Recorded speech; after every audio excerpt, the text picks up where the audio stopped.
The head coach sidelined tonight. One of the most storied programs in college football must move forward.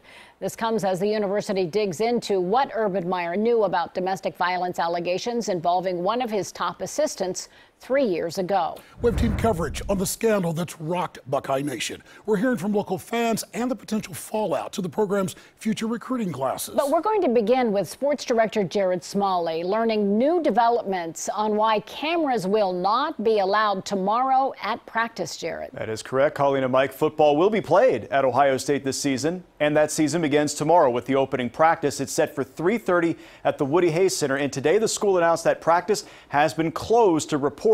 No interviews will be granted. They're going on lockdown until next week at the earliest, and when they take the field tomorrow, it's obviously going to be a different voice of authority directing the Buckeyes. Ryan Day will assume the role of interim head coach. He's never worked as a head coach before, 39 years old, born and raised in New Hampshire, brought on last year to work as the quarterback's coach and co-offensive coordinator, promoted to offensive coordinator this year alongside Kevin Wilson. We're unsure how this change will affect that status and how the work will be divided between them. But Wilson and Day told us earlier this year they expect no drop-off offensively. I'm honest when I say this. We're looking for competitors, guys who are leaders, tough, football IQ, and decision makers. If you hit those categories, and you have enough talent, then we're going to find a way, and we're going to find the right plays that fit you. We're not looking for a certain type of quarterback. And as we've changed some titles or things, we're all working hard together with the same group. That hopefully this year we had a very strong offense. Hopefully this year we can be more dynamic, and that's the goal. And later in sports, you're going to hear from a couple current Buckeyes about the anxiety of training camp. It even happens for veterans. Of course, this training camp just became a lot more complicated, Colleen. All right, thanks, Jared. And tonight, questions still remain on whether Urban Meyer knew about the allegations of domestic violence 3 years ago and whether he did not report them. It's one of the many stipulations we uncovered when looking through the head coach's contract.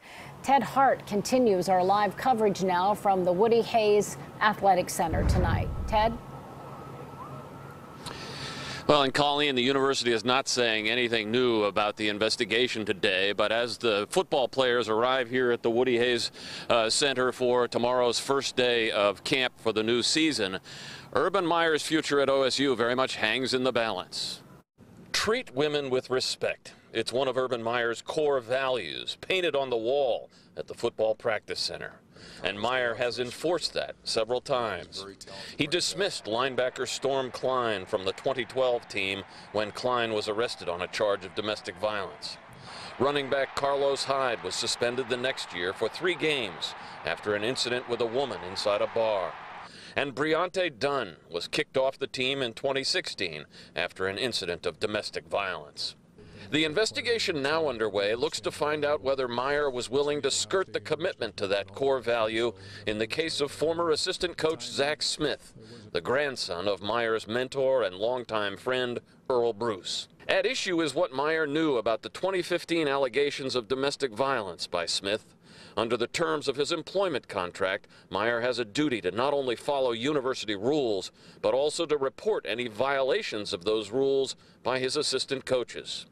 In an interview with Stadium TV, Courtney Smith says she believes Urban Meyer did know. She says she disclosed the physical abuse to the wives of other coaches, including Shelley Meyer, after the 2015 incident. It was out of control to the point that, I mean, he picked me up by my neck and threw me down on the ground in our bathroom and screamed at me, "Look what you've turned me into." When it gets to that point, you realize your life is at stake.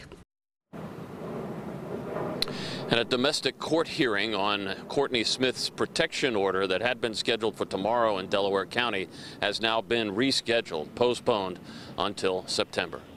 Local for you in Columbus, Ted Hart, NBC4. Thank you, Ted. A former